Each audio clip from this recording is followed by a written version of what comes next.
The hook-nosed villain who spends his only scene caressing a gold coin. Shalom, it's David Benkof, the Broadway Maven. If there ever was a musical movie again that was strange, no question, it would have to be Beauty and the Beast. The tale may be old as time, but the politics are simply bizarre. What's bizarre about other Disney properties? Put your answer in the comments and don't forget to like and subscribe. Disney's Beauty is a Stockholm Syndrome romance in which the heroine falls in love with her captor and everyone seems to be okay with it, including other characters and Disney's immense audience. Belle has been celebrated as a feminist Disney heroine who loves intellectual pursuits. And indeed, the original 18th century tale's Beauty was a pioneering model of a woman who chooses her own husband, a sort of title for the French countryside. But Disney's Belle is a strange feminist.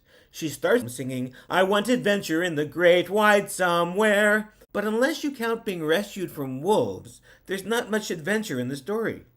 Her only great wide somewhere is the castle's ballroom, where she culminates her project of civilizing a rough-hewn male to make him suitable for conventional domesticity. That's not feminism. That's a classic misogynist plot device. Besides, our heroine's literal marquee trait is her beauty, not coincidentally the French translation of her name. The story's moral that beauty is found within is upended when the ever-after couple is doubly gorgeous.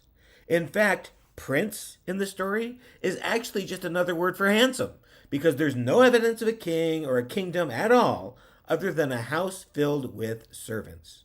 And what about those servants? Their attitudes evoke a nobleman's fantasy of what his butlers and maids think of him, but are hardly believable. Life is so unnerving for a servant who's not serving. He's not whole without a soul to wait upon.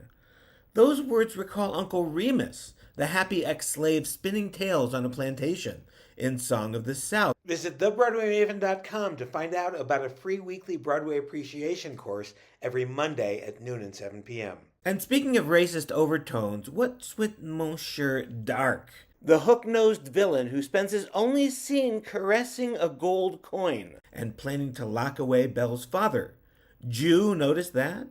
The brouhaha over the possibly gay identity of Gaston's sidekick Le Fou feels like a tempest in a, teapot. That is, if he's even gay at all. The film's composer, Alan Menken, called the controversy absurd and blamed a gay journalist for raising the issue to push his agenda. He said any hint of homosexuality is not in the film in any overt way at all, which would make it completely consistent with the other gay-seeming characters in the Disney repertoire, from villains Scar, Ursula, and Jafar to Trader Oaken from Frozen.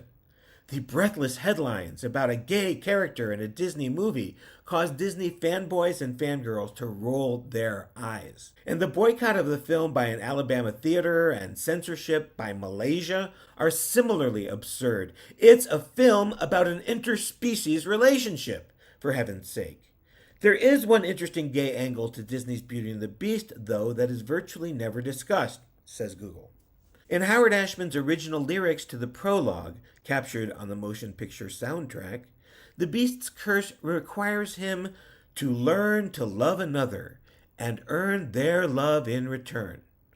But at the film's release, several months later, the line was changed to earn her love in return.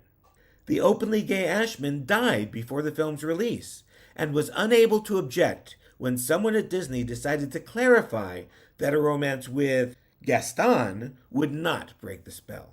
By the time the 1993 Broadway musical debuted, the original line had been restored and was kept for the live-action movie as well.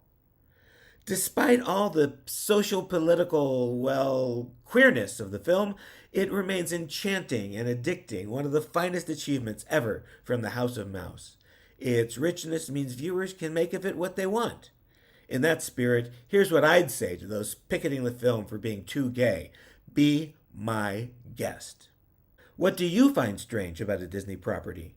Put your answer in the comments. And here's another video I think you'll like.